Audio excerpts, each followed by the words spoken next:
Bukan cuma manajemen, tim medis festival Berdendang Bergoyang juga ikut diperiksa polisi. Tim medis festival Berdendang Bergoyang juga ikut diperiksa pada Senin 31 Oktober 2022. Menurutnya, keterangan tim medis diperlukan untuk memastikan beberapa pengunjung yang mereka tangani, baik yang pingsan atau bisa jadi ada yang terinjak-injak saat festival musik tersebut. Pasalnya, jumlah pengunjung acara yang dilakukan di Istora Senayan, Jakarta Pusat sudah melebihi kapasitas.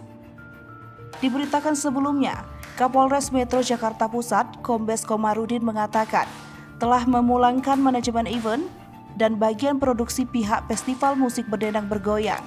Kedua orang yang telah dimintai keterangannya pada Minggu 30 Oktober 2022 kemarin tersebut berinisial SA dan SH.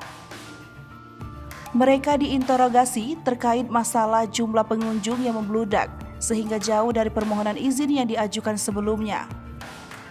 Komarudin menuturkan keduanya mengaku bertanggung jawab atas acara tersebut. Ia menuturkan bahwa hingga saat ini baru 2 orang saksi yang dimintai keterangan. Nantinya akan ada pemeriksaan saksi-saksi lainnya terkait acara tersebut.